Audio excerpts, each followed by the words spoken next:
मुझे आपसे कुछ बात करनी थी। बेटा Vineet, I am getting late for work. अरे आपने तो ठीक से नाश्ता भी नहीं किया अभी। नाश्ता नहीं करूंगा मैं, जूस पी लिया मैंने। चलो बेटा, कुछ तो खा लेते। बाद में बात करते हैं, ठीक है? बाय। मम्मी निधि, साड़ी में मैं ठीक लग रही हूँ ना? अच्छी है ना ये साड़ी?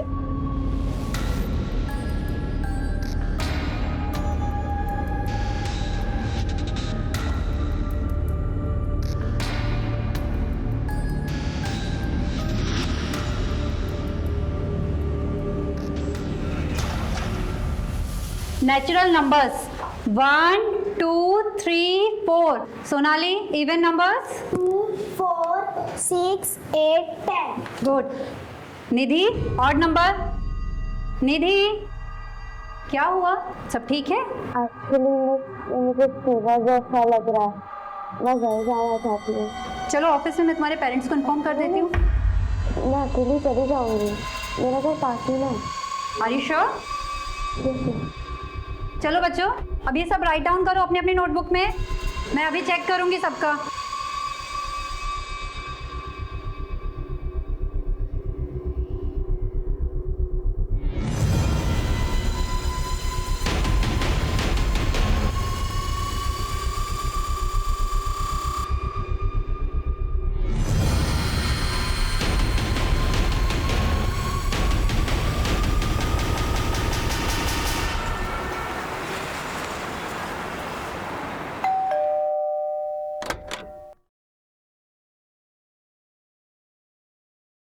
बोला जी मैडम जी। निधि कहाँ है? मैडम जी, निधि बेबी तो अभी तक स्कूल से आई नहीं। क्या आई नहीं अभी तक? मैडम, निधि अभी तक घर नहीं आई। आप प्लीज बता सकती हैं कि कब निकली थी यहाँ से? निधि तो टाइम पर निकल गई थी यहाँ से। Thank you.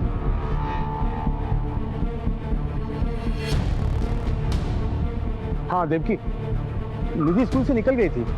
तो कहाँ गई होगी और तुम्हें कैसे कुछ नहीं पता? हाँ, मुझे कैसे पता होगा सागर? मैंने उसके सारे फ्रेंड्स को कॉल किया, किसी को कुछ नहीं मालूम है। कोचिंग क्लास में भी कॉल किया था, वो वहां पे भी नहीं गई है। सागर मुझे बहुत डर लग रहा है। सर, निधि स्कूल से निकल चुकी थी, लेकिन ना वो घर पहुंची ना अपने कोचिंग क्लास में। ऐसा कैसे हो सकता है सर? प्लीज सर, कुछ कीजिए आप लोगों ने सब जगह ढूंढा, शायद वो अपने दोस्त या रिश्तेदार के घर गई हो। निधि जहाँ जहाँ भी जा सकती थी, हमने सब जगह कॉल करके पूछ लिया है, किसी को कुछ नहीं मालूम है। ठीक है, आप लोग फिक्र मत कीजिए, हम पता करते हैं। और मीनवाइल अगर आप लोगों को कुछ पता चलता है तो प्लीज हमें बताइएगा। जी सर। माँ बाप के बताए हुए पते पे पूछताछ करो और ये फोटो को सभी हाईवेज और पेट्रोलिंग मैन्स पे फ्लैश करो। सर,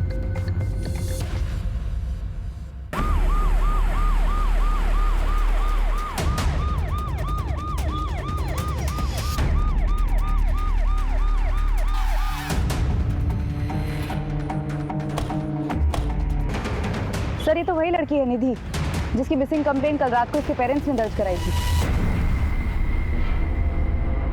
इस एरिया से इसका घर और स्कूल दोनों ही पास है। अगर ये स्कूल से वक्त पर निकली थी तो घर क्यों नहीं पहुंची? इतनी देर कर क्या रही? सर, लगता है इसे देर रात को यहाँ लाकर मारा गया होगा या डंप किया गया होगा। हो सकता है, लेकिन इतना तय है इसका मर्डर इसी एरिया में हुआ और पेरेंट्स को इन्फॉर्म करो। हाँ। हेलो। एक स्कूल जाने वाली लड़की की हत्या शहर के बीचों बीच कर दी गई थी। मामला बहुत ही नाजुक था। हमने बिना वक्त गवाए निधि और उसके परिवार से जुड़े सभी लोगों की जिंदगियों को टटोलना शुरू किया। यहां मैं एक बात बताना चाहूंगा आपको, केस जैसे शुरू हुआ था वैसा बिल्कुल भी नहीं था। इस केस में कई छोटे छोटे चक्रव्यूह थे जो हमारे पीठ पीछे एक बड़े भूकंप का माहौल इख्तियार कर रहे थे।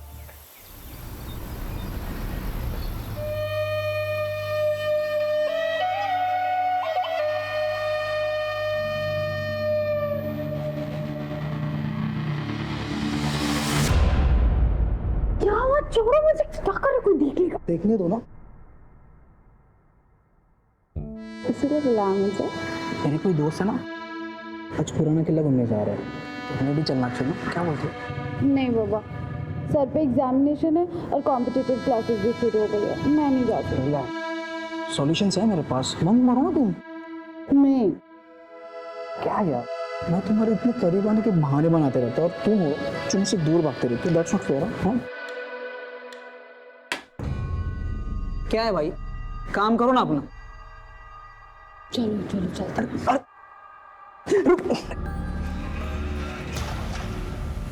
मनीषा, हमें सबसे पहले गवर्नमेंट से परमिशन लेनी होगी, क्योंकि इस केस में आला दर्जे के गवर्नमेंट ऑफिसर्स इन्वॉल्व हैं। मैं सारी लीगल फॉर्मेलिटीज पूरी कर दूंगी सर। और एक बात का ध्यान रखें, अपने भरोसेमंद लोगों के अलावा किसी के साथ ये इंफॉर्मेशन शेयर नहीं करना। भरोसा रखिए सर।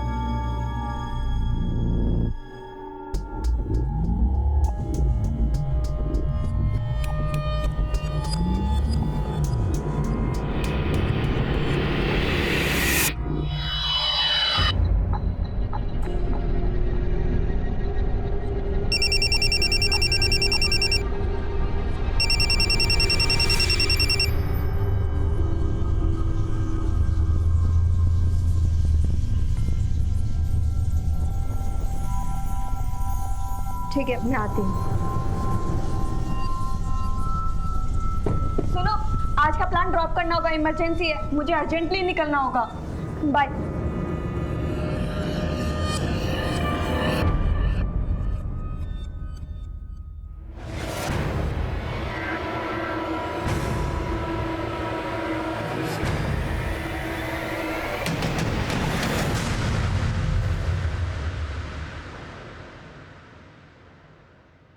सर, ये मेरी छोटी बहन और उसके फ्रेंड्स हैं, इन्हें छोड़ दीजिए प्लीज। दिखने में तो सब शरीफ घर के लगते हैं, लेकिन रैश ड्राइविंग करते हुए पकड़े गए। I am so sorry sir, जो भी फाइन है वो मैं पे कर देती हूँ। ठीक है, 5 मिनट रुके, मैं साहब से सिग्नेचर लेके आता हूँ।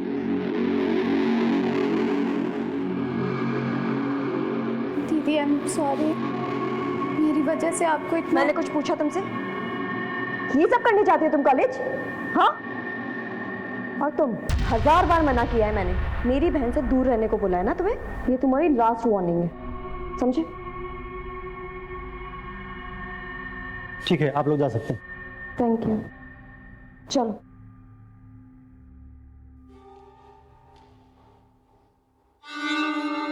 दुर्गेश, वो डॉक्टर कह रही थी कि ये समय बहुत अच्छा है माँ बनने के लिए। इतनी जल्दी क्या है? जल्दी मुझे नहीं, तुम्हारे पेरेंट्स को है। आखिर प्रॉब्लम क्या है? तुम मेरे सवालों के जवाब नहीं देते, लेकिन मुझे लोगों के सवालों के जवाब देने पड़ते हैं। हाँ तो दो, जिसे जो कहना है वो कहो, पर मुझे परेशान मत करो। अगर तुमने शादी माँ बनने के लिए की है ना, तो किसी और से शादी कर लेती तो अच्छा होता।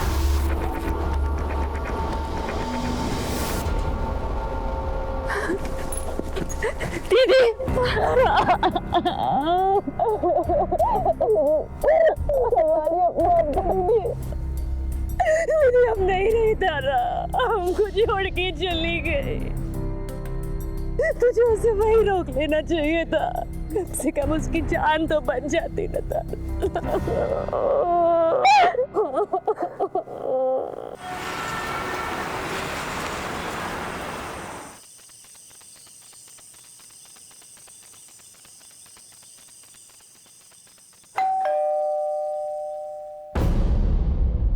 कहाँ रह गई थी? वो मैंने इसे बुला लिया था डिनर पर, तो बस इसीलिए लेट हो गए। चलो अब अंदर।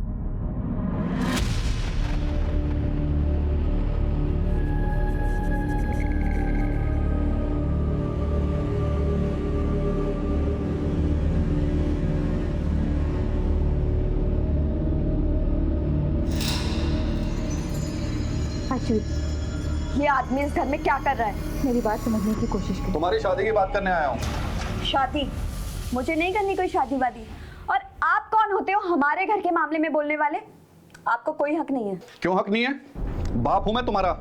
लोग तरह तरह की बातें कर रहे हैं, तुम्हारी बेटी रात रात भर घर से बाहर रहती है, शादी नहीं कर रही है। अरे बेइज्जती होती है मेरी। आपने बाप वाला ऐसा कौन सा फर्ज निभा लिया जो बेइज्जती होती है आपकी? बस कीजिए प्लीज। दीदी चुप हो जाओ। पापा प्लीज जाने दीजिए। अब तू भी उसकी साइड ले रही है? तुझे बिना ये बिगाड़ के रखेगी अपनी तरह। सुन ली अपनी लाडली की बातें? ये सब तुम्हारे लाड प्यार का नतीजा है। देख लेना एक दिन नाक कटवा के रहेगी ये। पापा चलो आप यहाँ से। बस माँ, आपको उनकी हाँ में हाँ मिलाने की कोई जरूरत नहीं है। अरे मुझे नहीं करनी है शादी वादी यार, मैं खुद का ध्यान खुद रख सकती हूँ। आप प्लीज जाके उन्हें संभालिए।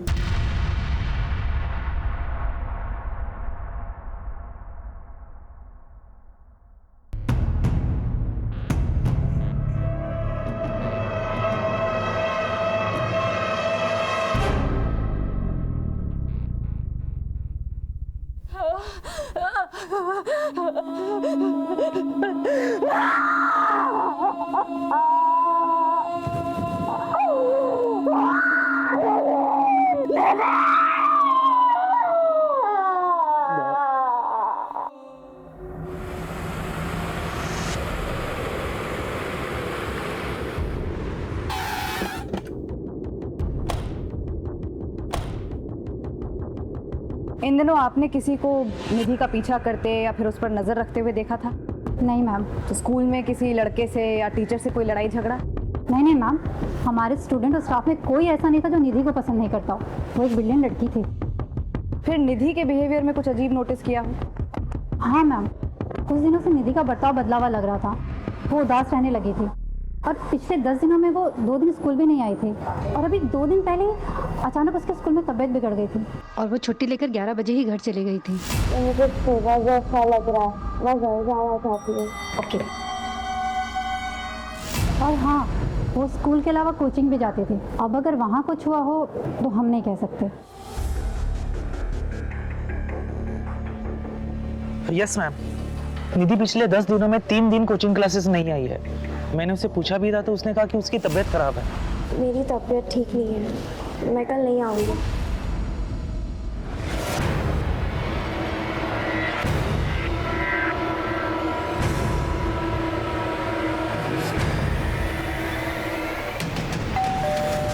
पिछले 10 दिनों में निधि स्कूल से 2 दिन और कोचिंग क्लास से 3 दिन एब्सेंट रही है।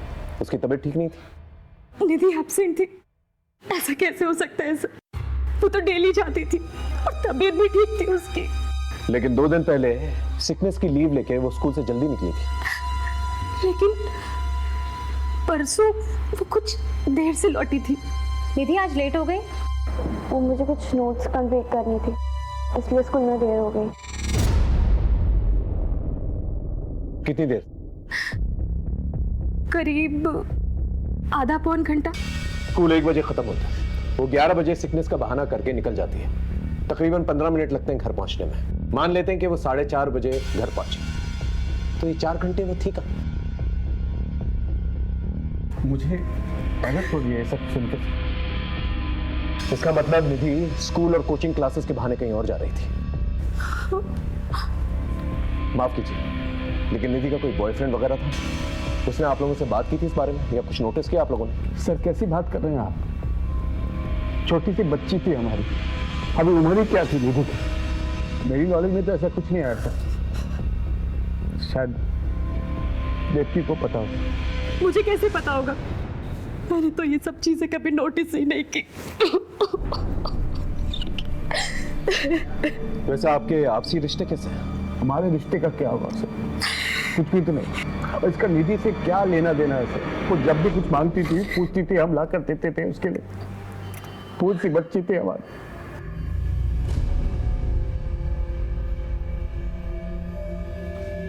खैर, जरा सोच कर बताइए, आपका कोई दुश्मन जो निधि को मार सकता? नहीं सर, हमारी किसी से कोई दुश्मनी नहीं है। मैं तो अपने बिजनेस पे फोकस करता हूँ। पता नहीं हमारी बच्ची को किसने मार दिया।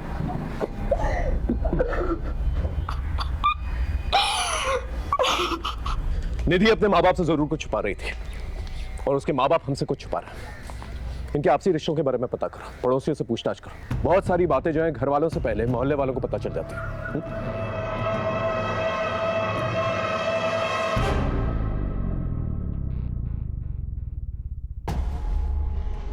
ये क्या बात हुई? आपका बेटा चित्रा से कह रहा है कि दूसरी शादी कर ले और आप चित्रा से बच्चे की उम्मीद लगाए बैठे हैं। अरे नहीं नहीं समधी जी, जरूर पति पत्नी में कुछ कहा सुनी हुई होगी और आपकी बेटी घर की हर बात बताएगी और आप इस तरह लड़ने चले आएंगे। ये क्या बात हुई? मैं हूँ यहाँ पर, अभी इन लोगों का नया नया रिश्ता हुआ है, थोड़ा समय देते हैं इन्हें। वही तो मैं कह रहा हूँ समधन जी, आप ही लोग बच्चे की रट लगाए बैठे हैं और आप ही लोग समय देने की भी बात कर रहे हैं। इसमें चित्रा क्या करे?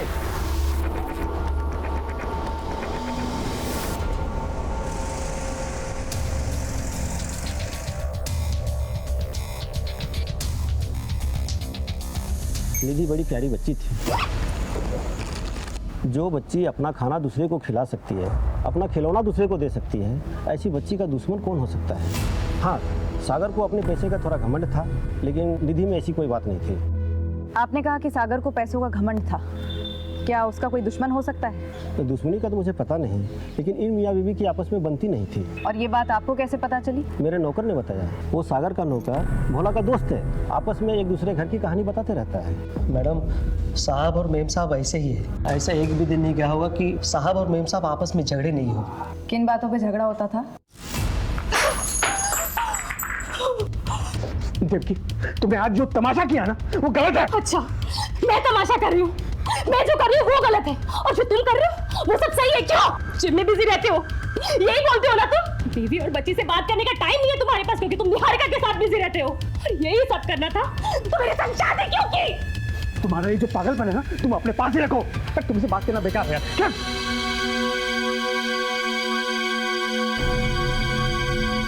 बेटा तुम अपने कमरे में जाओ। मैडम, किसी दूसरी औरत के कारण झगड़े होते थे। बाद में झगड़ा इतना बढ़ गया था कि साहब और मेम साहब अलग अलग सो रहे थे।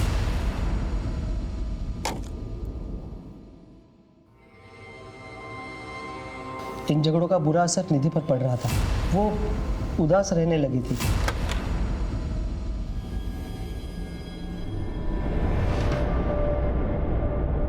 निधि आज लेट हो गई? वो मुझे कुछ नोट्स कंप्लीट करनी थी, इसलिए स्कूल में देर हो गई। भोला। जी मैम साहब। निधि के लिए खाना गरम कर दो। जी।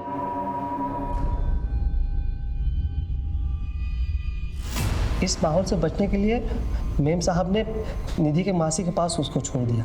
कितने दिन पहले की बात है ये? यही कुछ 1 महीने पहले की बात है मैडम। कहाँ रहती है निधि की मौसी? संता नगर।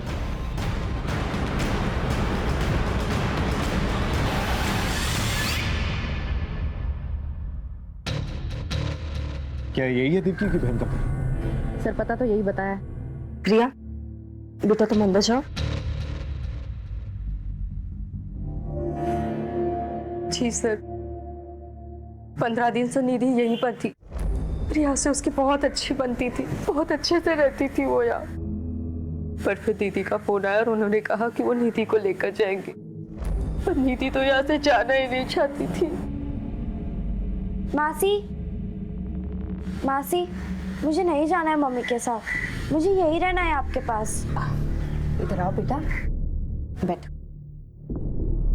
निधि, सब ठीक हो गया है वहाँ। तुम फिक्र क्यों कर रही हो? हम आएंगे ना तुमसे मिलने वहाँ। मासी, मैं हमेशा के लिए यही नहीं रह सकती क्या? मम्मी, निधि दीदी को यहीं रख लो ना। काश मेरी मम्मी भी आपके जैसी होती, आप मुझसे कितना प्यार करती हैं। और वहाँ मम्मी डैडी हमेशा झगड़ा करते रहते हैं। इसका मतलब ये बात सच है कि आपके जीजा जी और दीदी के बीच में जो झगड़ा होता था किसी लड़की की वजह से होता था। उस लड़की का नाम पता है आपको? उनके ऑफिस में एक लड़की है, उनकी असिस्टेंट निहारिका। जैसे जैसे उनका पैसा बढ़ता जा रहा है वैसे वैसे हमारे बीच में दूरियां बढ़ती जा रही हैं। हाँ सर, निहारिका नाम की सेक्रेटरी थी, उसे लेकर ऑफिस में झगड़ा हुआ था।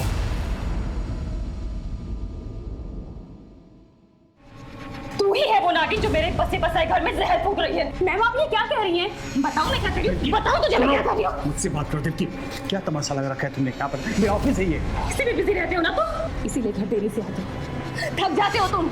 आज तुम्हें ये फैसला लेना होगा, या तो तुम्हारी जिंदगी में चुड़ैल रहेगी या मैं और निधि और इस सवाल का जवाब सोच कर घर लौटना, समझे तुम? अफेयर था या नहीं वो तो मुझे नहीं पता सर, लेकिन उसकी बड़ी बेइज्जती हुई। उस दिन के बाद से निहारिका ने ऑफिस आना भी बंद कर दिया। ठीक से करो। मैडम हॉस्पिटल से फ़ोन आया, निधि की पोस्टमार्टम रिपोर्ट आ गई है।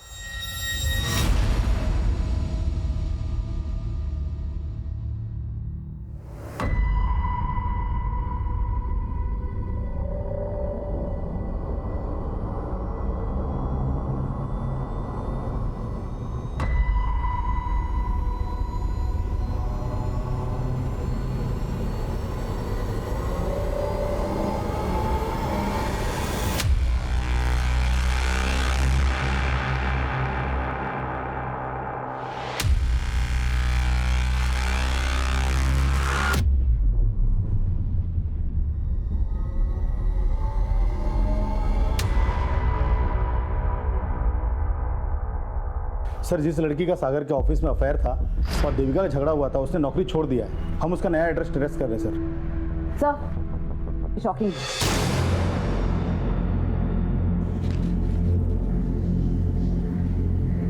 ये तो बहुत ही शॉकिंग है। एक नाबालिग लड़की के साथ गैंग रेप किया गया है, 6 लोगों की सीने में। ये केस सिर्फ मर्डर का केस नहीं, सेक्सुअल एक्सप्लॉयटेशन का भी केस है। मैं भी हैरान रह गई सर, इतना ब्रूटल असॉल्ट, वो भी रिपीटेड। एक काम करो, निधि से रिलेटेड सारी इंफॉर्मेशन कलेक्ट करो। जब तक हमें पूरी इंफॉर्मेशन नहीं मिल जाती, हमें नहीं पता चल पाएगा कि निधि की लाइफ में क्या चल रहा है। छोटी सी छोटी इंफॉर्मेशन कलेक्ट करो। एक बेगुनाह बच्ची के साथ इतना बड़ा दुष्कर्म करने वाले को बख्शा नहीं जाएगा। अपनी पूरी पुलिस टीम को अलर्ट करो। इस केस से रिलेटेड सभी लोगों से दोबारा पूछताछ करो। पोस्टमार्टम रिपोर्ट आने के बाद हमारा पूरा पुलिस डिपार्टमेंट हिल चुका था, क्योंकि अब हत्या के साथ साथ सामूहिक बलात्कार की धाराएं भी जुड़ चुकी थी। अपराध की बर्बरता को देखते हुए एक ही सवाल मन में बार बार उठ रहा था कि निधि कितने दर्द से गुजरी होगी। ऊपर से भी हम पर प्रेशर था और कई सामाजिक संस्थाओं ने इस गंभीर मुद्दे पर अपनी चिंता व्यक्त की थी। सवाल कई थे और जवाब ढूंढने में हम सरगर्म थे। हमारी पुलिस टीम के अलावा भी हमने इस केस की छानबीन में और लोगों को जोड़ लिया था। एक आम घर की आम लड़की के साथ इतना बड़ा जुर्म एक बहुत बड़े अपराध की दस्तक था, और इस दस्तक को पकड़कर असली अपराधी तक पहुंचना हमारे लिए एक बहुत बड़ा चैलेंज।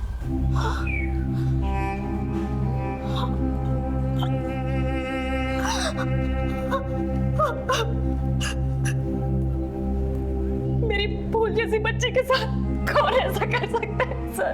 इसी सवाल का तो जवाब नहीं है आप लोगों के पास। वो स्कूल के बाद कहां जाती थी ये नहीं मालूम आप लोगों को।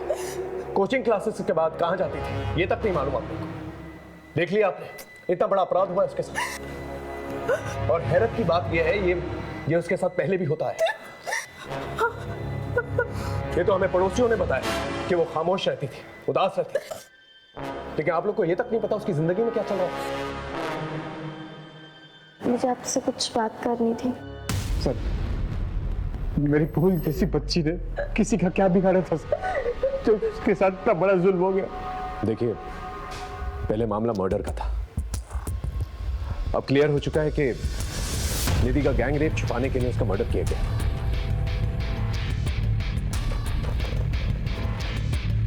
मैं आप लोगों से एक वादा जरूर करता हूं कि मुजरिम को हम जल्द से जल्द पकड़ के लेकर आएंगे।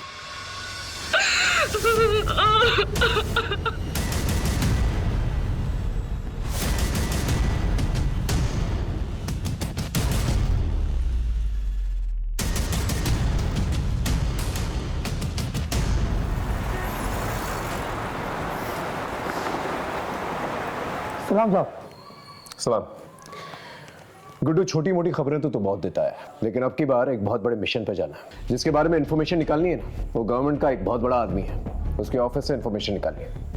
हो पाएगा तुझसे? हाँ, मनिंदर का नाम तो बताओ साहब, काम हो जाएगा। निधि के घर में निधि से भोला सबसे करीब था, और निधि के गायब होने की खबर भी सबसे पहले भोला ने ही दी थी देवकी को। निधि के माँ बाप एक दूसरे से झगड़ा किया करते थे, शायद इसी का फायदा भोला ने उठाया। हाँ सर, हमारी तहकीकात में और कोई सस्पेक्ट सामने भी नहीं आया है।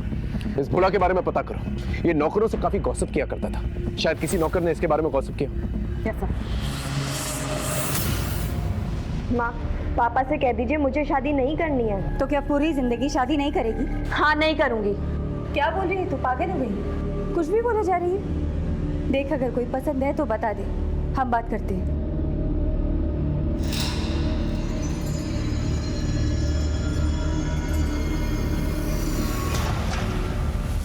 अब इसे क्या हुआ है? क्या देख। सुहाना, क्या हुआ है तुझे? हम लोगों को लड़ता देख करके तू रोए, ये तो पॉसिबल नहीं है। तो बता क्या हुआ? आयुष से झगड़ा हुआ है? फिर से उसने तुझे कुछ कहा है? बोल ना। कुछ नहीं दीदी, वो मेरी तबीयत ठीक नहीं है और सर में भी थोड़ा दर्द हो रहा है। तू सच कह रही है ना? हाँ दीदी, तुम्हारी कसम।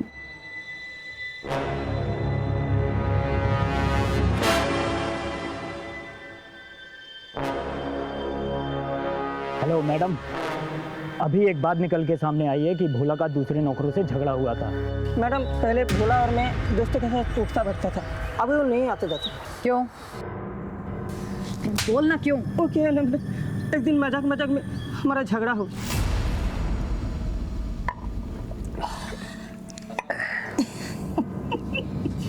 क्या रे बोला, तेरा साहब का अभी भी चक्कर चल रहा है क्या? अरे उनके मामले में मैं नहीं बोलते, वो बड़े लोग हैं। बड़े थे, उनके बेटी भी हो रही है। क्या बोलना क्या चाहता बे?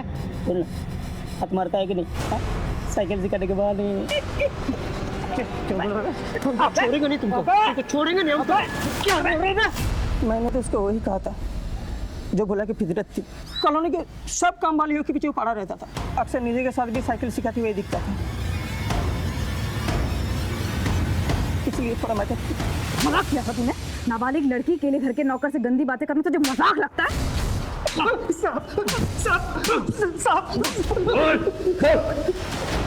हमने कुछ नहीं किया साहब, निधि तो हमारे बहन जैसे साहब, वो लोग झूठ बोल रहे साहब। निधि के साथ जो हुआ वो हमने नहीं किया साहब। अगर ऐसे होता तो मेम साहब को सब कुछ बता देती साहब। बता देती, इसलिए तूने उसे हमेशा के लिए खामोश कर दिया? नहीं नहीं साहब, हमने कुछ नहीं किया साहब, हमने कुछ नहीं किया। मोहल्ले की काम वालियों के पीछे क्यों पड़ा रहता था? साहब हम किसी के पीछे नहीं पड़ते साहब, हम तो उनकी मदद कर रहे थे साहब, उनको काम काज दिलाने में साहब। मदद कर रहा था?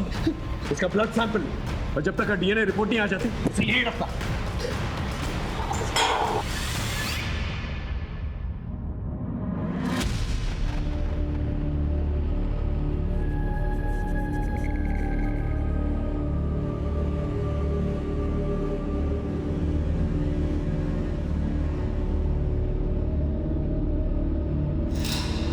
Excuse me, ma'am.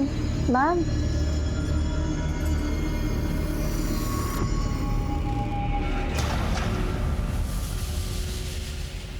The number you are trying to call is currently switched off. Please try again later. उसका फोन बंद आ रहा है। पता नहीं कहाँ गई होगी, अब तक तो उसे आ जाना चाहिए था। आप टेंशन मत लो, मैं देखती हूँ। दीदी, कॉलेज से तो हम लोग साथ ही निकले थे और वहाँ रास्ते में दुकान पड़ती है कपड़ों की, तो उसे कुछ लेना था, वो वहीं रुक गई। कौन सी दुकान? हाँ, ये मैम तो आई थी, इनका ही तो झगड़ा हुआ था। झगड़ा किससे? सुहाना, क्या हुआ है? उस दिन के बाद तू मुझे मिली नहीं। एंड आई एम सॉरी, उस दिन मैंने थोड़ी ज़्यादा पी ली थी। मैंने कहा ना, मेरा पीछा करना छोड़ दो। ये सब दीदी बोल रही है ना? तुमसे क्या मतलब? किसी ने कुछ भी बोला हो? देखो सुहाना, तुम ऐसे नहीं जा सकते। हाथ छोड़ो मेरा। नहीं, मेरी बात सुनो। मैंने कहा हाथ छोड़ो मेरा।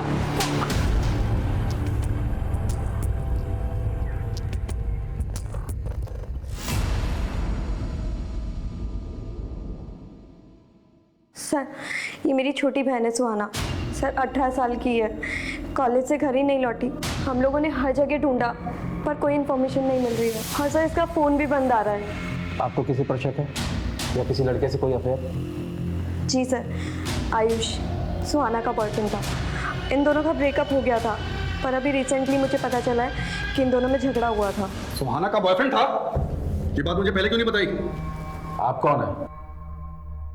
सर मैं सुहाना और इसका पिता हूँ, लेकिन इन लोगों के साथ रहता नहीं हूँ सर। क्यों? दरअसल हमारी आपस में बनते नहीं है सर। सुजाता, ये सब सिखा रही हो अपनी लड़कियों को? अच्छा, जो आपको सिखाना चाहिए था वो तो आपने कभी सिखाया नहीं हमें। ये क्या लगा रखा है तुम लोगों ने? और ये आयुष कहाँ रहता है?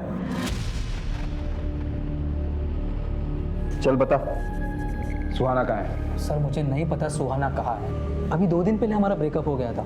और ब्रेकअप के बाद गायब कर दिया उसे। बोल कहाँ है वो? अश्विति झूठ बोल रही है मुझे फंसाने के लिए। वो तो पहले से मुझ पे चिढ़ती थी और उस दिन के बाद कुछ ज्यादा ही। ये सब करने जाती हो तुम कॉलेज? हाँ, और तुम 1000 बार मना किया है मैंने, मेरी बहन से दूर रहने को बोला है ना तुम्हें। ये तुम्हारी लास्ट वार्निंग है। उस दिन गलती हो गई मुझसे, लेकिन अश्विति के कहने पर सुहाना ने मिलने से भी मना कर दिया था। बॉयफ्रेंड था ना तो उसका, पता कहाँ गई वो? मुझे कैसे पता चलेगा सर? मैं तो कहता हूँ आशिविका किया धरा ये सब मुझे फंसाने के लिए। मुझसे नफरत करती थी और इसलिए मुझ पे ना ये सब झूठे इल्जाम लगा रही है। सुहाना की डिटेल्स निकालो, सारे इलाके में पूछताछ करो, शायद कुछ पता चले। Okay sir. रमन अवस्थी साहब से मिलना था। अवस्थी साहब ऐसे नहीं मिलते किसी से, उनसे मिलने के लिए अपॉइंटमेंट लेनी पड़ती है। कैसे मिलेगी अपॉइंटमेंट? 1 मिनट।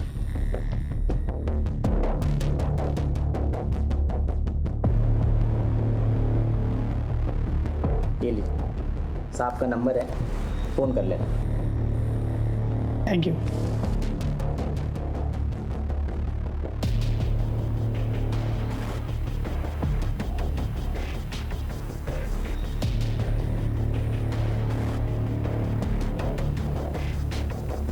हेलो,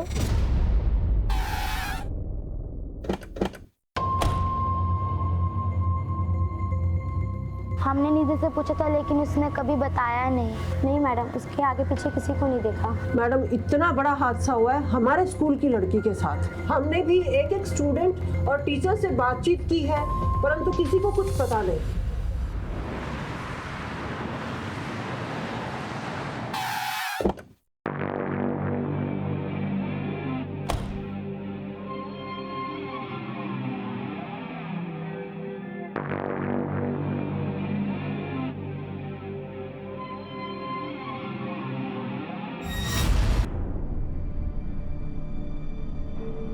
दुर्गेश, मुझे तुमसे बात करनी है। क्या बात करनी है? मुझसे गलती हो गई कि मैंने माँ बापा को बता दिया। आई एम सॉरी, मेरे पास और कोई रास्ता नहीं था, लेकिन मैं अभी ये जानना चाहती हूँ किस बात की सज़ा दे रहे हो तुम मुझे? आखिर क्या कमी है मुझ में? क्या गलती हो गई है मुझसे? गलती तुमसे नहीं,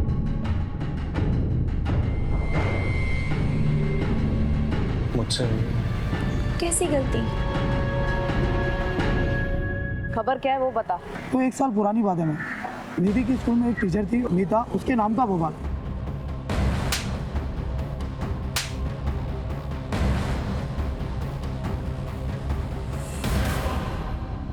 लेकिन ये बवाल हुआ क्यों था? एक वीडियो वायरल हुआ था उसका, सेक्स वीडियो।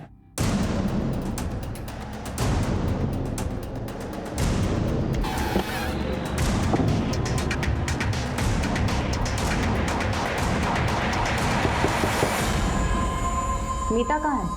उसे बुलाइए, हम उसे कुछ जानना चाहते हैं। मीता ने तो आत्महत्या कर ली।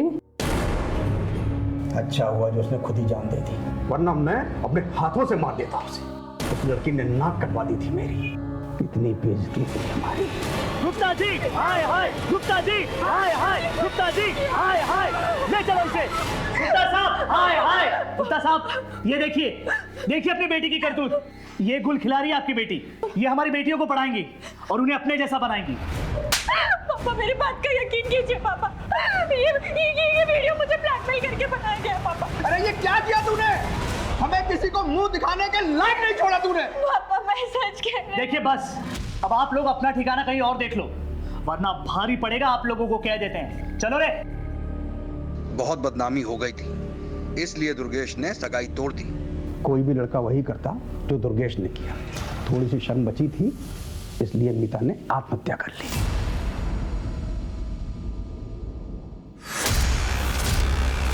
आपने कभी इस बात पर ध्यान नहीं दिया कि हो सकता है मीता सही कह रही थी? सही या गलत से क्या फायदा मैडम? मेरी इज्जत तो चली गई ना मैडम।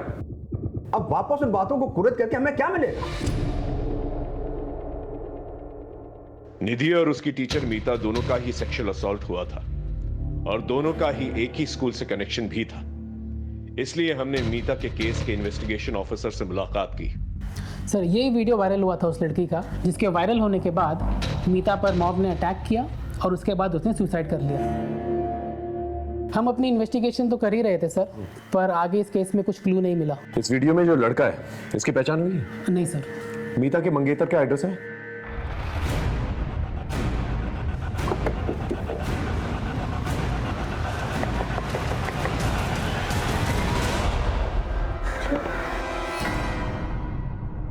क्या हम दुर्गेश से मिल सकते हैं?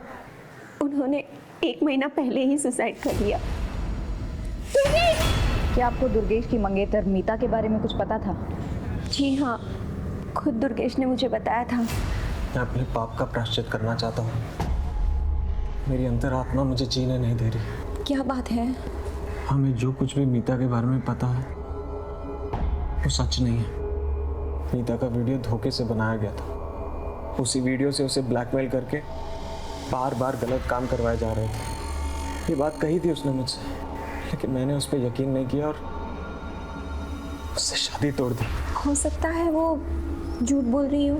नहीं, झूठ नहीं बोल रही थी वो। उसका MMS है इंटरनेट पर। मीता ने अपनी जान देकर सच्चाई का सबूत दिया।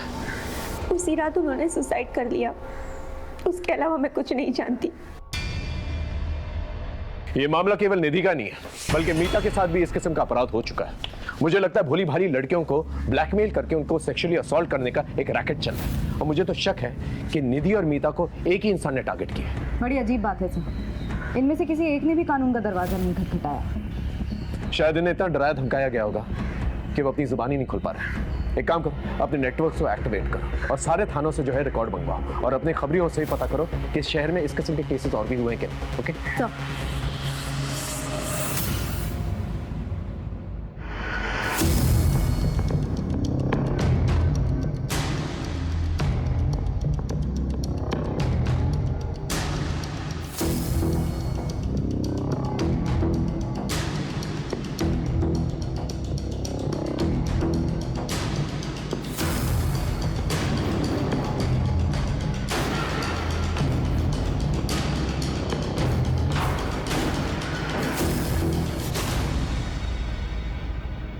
सर यही शॉप है। इसका लाइसेंस 2004 में लिया गया था। ये शॉप किस एरिया में?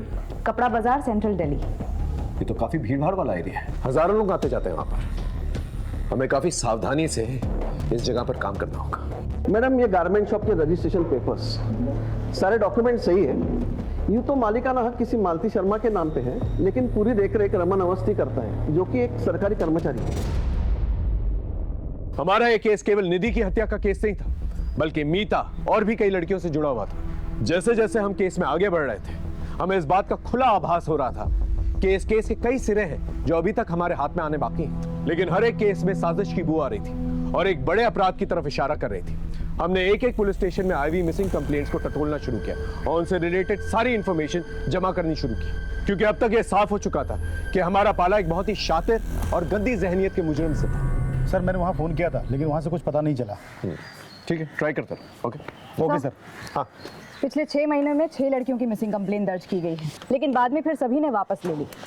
अंदर की बात है कि इन सभी के साथ सेक्सुअल असॉल्ट हुआ था। घर की इज्जत खो जाने के डर से फैमिलीज ने कंप्लेंट वापस ले ली। लेकिन एक लड़की है जिसकी मिसिंग कंप्लेंट अभी भी दर्ज है, सुहाना शर्मा। ये अभी तक मिली नहीं है। किस थाने की रिपोर्ट है? अलीपुर।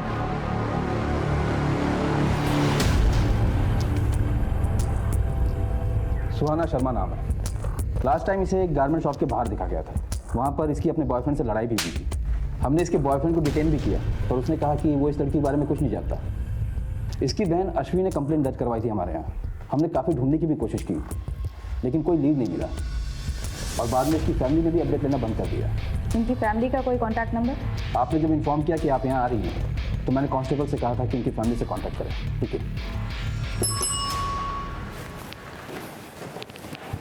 अश्वी से कोई कांटेक्ट हुआ? सर अश्वी का नंबर भी बंद आ रहा है और वो ट्रेस भी नहीं हो रही है।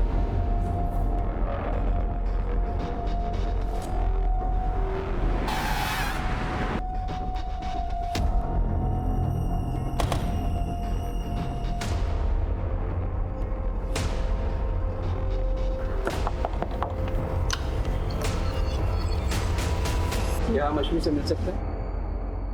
वो तो नहीं है। नहीं है मतलब कहाँ गई? किसी काम से बाहर गई। सुहाना की कोई खबर मिली? उसी केस के बारे में हमें उनसे बात कर ली है।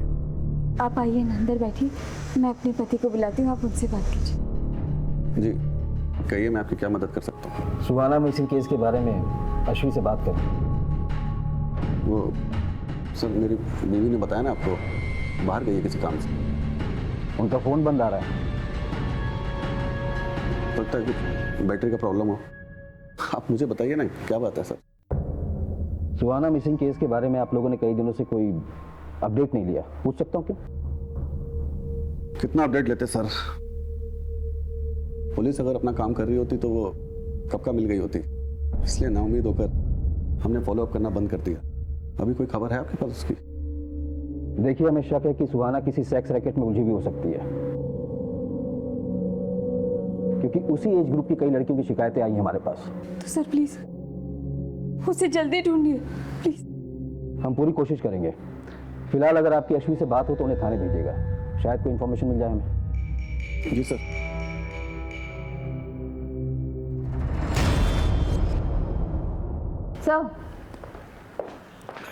आश्वी का नंबर पिछले 15 दिनों से बंद आ रहा है और उसके पड़ोसियों ने भी उसे देखा नहीं। लेकिन एक नंबर है कॉल रिकॉर्ड्स में जो बार बार फीचर होता है, जिससे आश्वी लगातार टच में थी।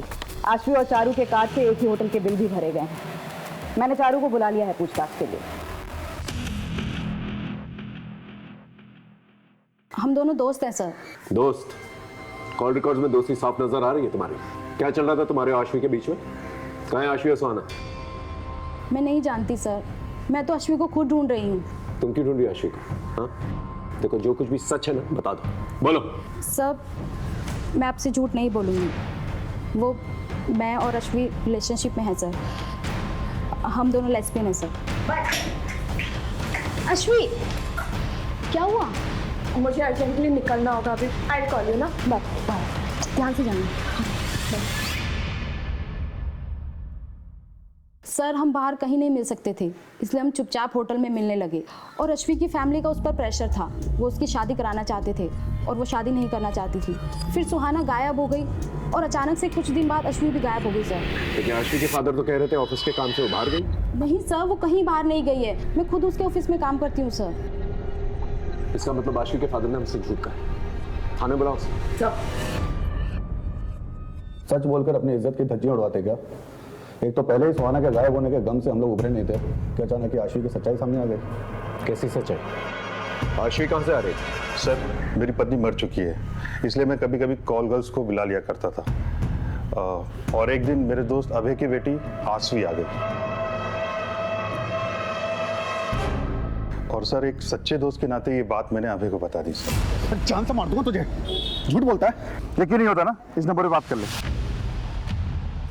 सर इस बात को लेकर के मेरा और आश्वी का झगड़ा भी हुआ था। बेशरम, ऐसा घिनौना काम करने से पहले मर क्यों नहीं गई तू? सर उस दिन के बाद से वो घर नहीं लौटी और आती भी किसमें से।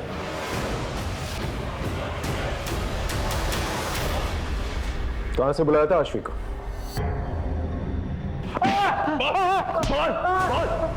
सच बोल। बताता साहब, इस तरह का एक ही नहीं 50 धंधे चल रहे हैं। मैं तो सिर्फ दलाल हूँ, असली धंधा तो वहां से ऑपरेट हो रहा है। मुझे पीट के कुछ नहीं मिलेगा। सच बोल। हमारी इन्वेस्टिगेशन में हमें वहां पर कुछ भी नहीं मिला। सच बोल। ऐसे कुछ नहीं मिलेगा।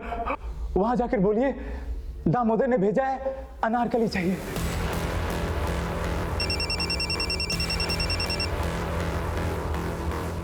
हेलो, ठीक है सर, निहारिका का पता चलेगा।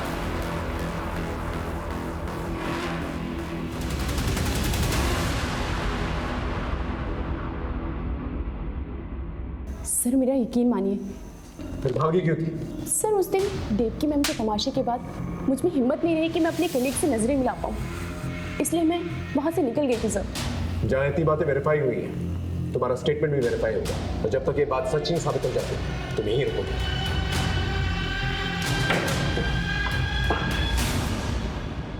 सर साइबर सेल की मदद से हमने मीता के वीडियो के सोर्स को रिवर्स में ट्रैक किया। जो वेबसाइट सामने आई है उसका सर्वर फॉरेन में है। इसी वेबसाइट पर और भी लड़कियों की वीडियोस अपलोड हैं जिसकी इन्वेस्टिगेशन हमने की। आश्वी और निधि के वीडियोस भी इन वीडियोस में शामिल हैं। इसका मतलब पहले इन लोगों के वीडियोस बना के इन्हें ब्लैकमेल किया जाता है और फिर बाद में प्रोस्टिट्यूशन में ढकेल दिया जाता है और फिर और पैसे कमाने के लिए इन्हें फॉरेन साइट्स पे बेच दिया जाता है। इन दरिंदों को रंगे हाथों पकड़ना पड़ेगा। 6 महीने पहले मीता को टारगेट करते हैं लोग और 1 महीने पहले आश्वी और सुहाना को और 10 दिन पहले निधि। और ये सब कुछ इस शॉप से कनेक्टेड है। सीधे रेड मारते हैं सर। पॉसिबल है कि सुहाना अभी भी उनके पास हो। नहीं, इसलिए नहीं मार सकते क्योंकि अगर इन लोगों को जरा सी भी भनक लग गई तो सुहाना और पता नहीं कितनी और लड़कियां जिनकी जान को खतरा हो सकता है। इन दरिंदों को पकड़ने के लिए इन्हीं की तरह शातिर होना पड़ेगा। अब हमारे हाथ में कुछ अहम सुराग लग चुके थे। अब जरूरत थी पूरी जिम्मेदारी के साथ, सावधानी के साथ प्लानिंग करके इस मिशन को अंजाम देने की। हमारी जरा सी भी लापरवाही मुजरिम को चौकन्ना कर सकती थी, उन्हें फरार होने का इशारा दे सकती थी। इसलिए पूरी जिम्मेदारी के साथ और मामले की संजीदगी को समझते हुए हमने प्लानिंग शुरू की।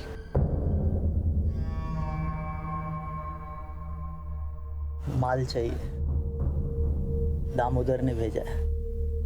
अनारकली चाहिए, अनारकली चाहिए। मिलेगा ना? असली वाला और कौला। माल दोगे तो सब मिलेगा।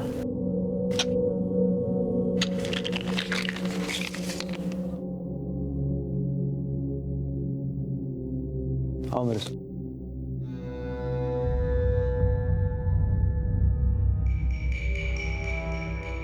अंदर आओ।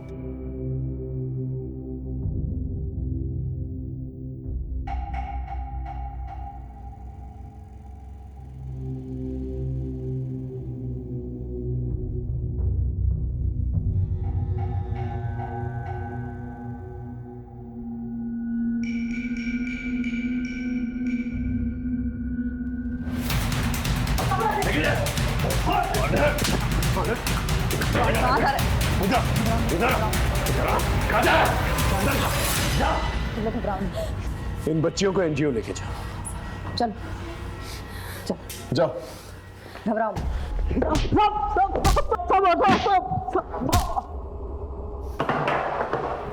बोल। मीता, सुहाना, आश्वी, सब बाकी लड़कियों को मैंने धंधे में उतारा। किसी की मजबूर बहू बेटियों को बेचकर उनसे पैसे कमाकर उसे धंधे का नाम देता। गवर्नमेंट ऑफिसर होकर ऐसी नीच हरकतें करते हुए शर्म नहीं आई तुझे? हाँ, अब सच सच बता, कौन कौन इन्वॉल्व है तेरे साथ इस धंधे में? बोल। सब मैं ही हूँ अकेला। सब मैंने दिखावे के लिए गारमेंट शॉप खोल के रखी है और वहीं से हम लोग अपना शिकार तलाश करते हैं। और ट्रायल रूम किधर है? बता दो। उस तरफ।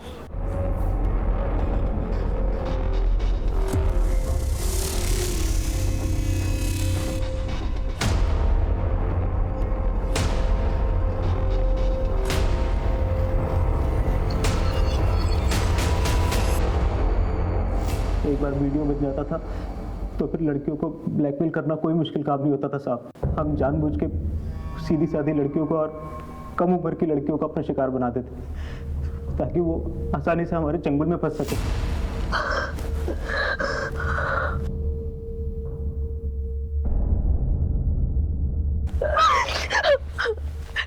प्लीज प्लीज प्लीज मेरा वीडियो वायरल मत करना।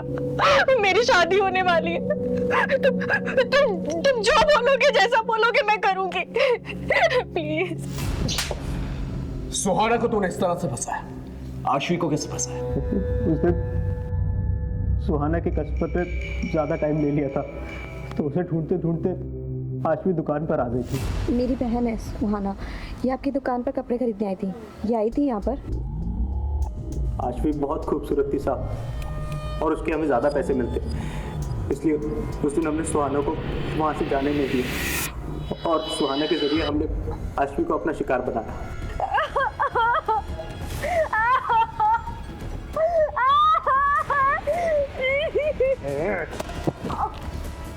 ध्यान से देख अपनी बहन को, अभी तो सिर्फ ऐसे नोच रहे हैं।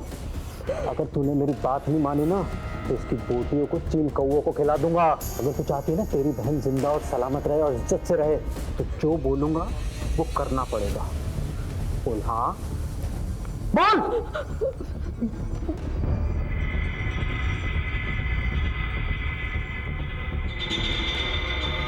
कहाँ है आशवी? आशवी तो कब की मर गई साहब।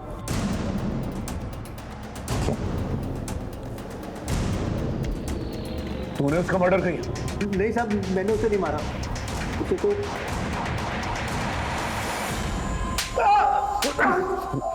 कमीने, बड़ी इज्जत की बातें कर रहा था ना तू कि इज्जत के मारे वो कहीं चली गई, फिर रमन को फोन करके उसे वापस क्यों बुलाया? बोल। यकीन नहीं होता ना, ले इस नंबर पे बात करके देख ले। तो ये है तेरी जॉब? पापा आप मेरी बात समझने की कोशिश तो करो। ये सब मैं मजबूरी में कर रही हूँ, ये सब मैं सुहाना की जिंदगी बचाने के लिए कर रही हूँ। ये देखिए, ये देखिए।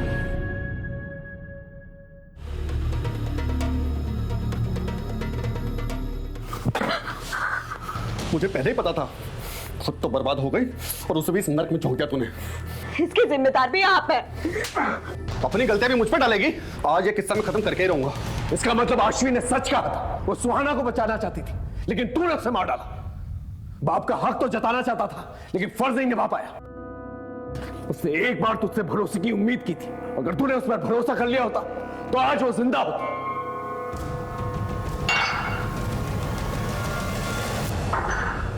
आशवी और सुहाना का केस तो सॉल्व हो गया, अब निधि के दोषी से मिलता है।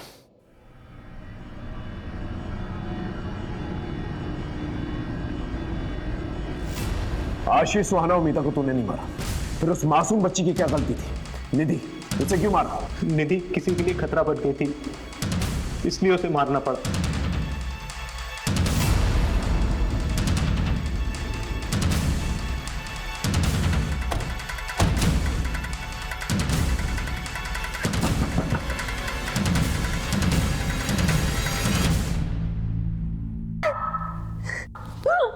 और मुंह खोलेगी कि नहीं? बोलती हूँ। बस मनीषा, सब बताती हूँ। सर, मेरे पति शिव का बिजनेस अच्छा नहीं चल रहा था और मुझे पैसे चाहिए थे। मैं धंधे में आ तो गई थी, पर मुझे और पैसे कमाने थे, अपना घर खरीदना था। इसलिए एक दिन तारा देख, एक फॉरेन की पार्टी है मेरे पास, 1 लाख रुपए मिलेगा। 1 लाख? लेकिन उन्हें बच्ची चाहिए, कम उम्र की। कुछ कर सकती है क्या? ऐसी लड़की मैं कहाँ से लाऊंगी?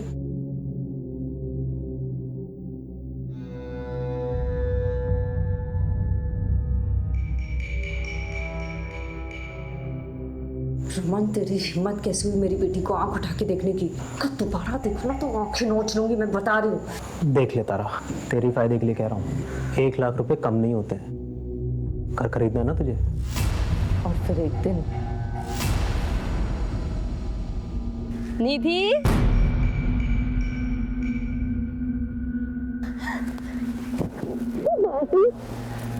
चले?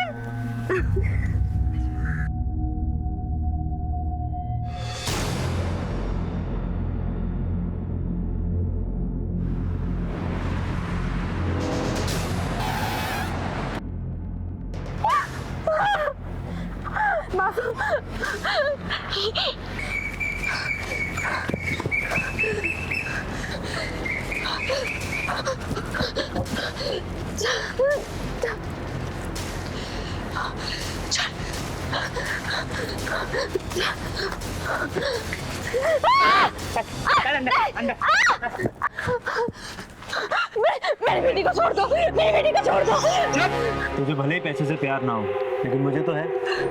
मैं तो वसूल करके रहूंगा। मैं दे दूंगी। बच्चे को लेकर आओ।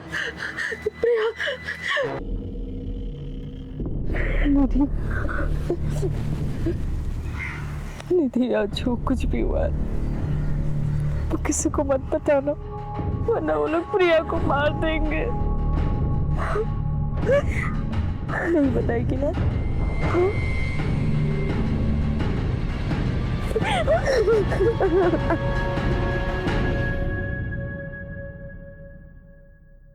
कुछ दिन तो निधि चुप रही, लेकिन एक दिन बोल पड़ी। तारा मासी, मैं थक गई हूँ, मुझे कुछ अच्छा नहीं लगता। मम्मी पापा मेरी बात नहीं सुनते। मैं भोला को सब कुछ बता दूंगी, वो हमारी मदद करेगा, मुझे भरोसा है। निधि बच्ची थी, कभी भी किसी के सामने भी मुंह खोल सकती थी। निधि अगर कुछ दिन और सहन कर लेती तो उसे आदत पड़ जाती। मासी थी तू उसकी, मासी माँ जैसी होती है, और तूने क्या किया? औरत के नाम पे कलंक है तू। तुझे तो एक ऐसी ऐतिहासिक सजा मिलनी चाहिए ना कि तुझ जैसे अपराध करने वालों की रूहें थर्रा जाए।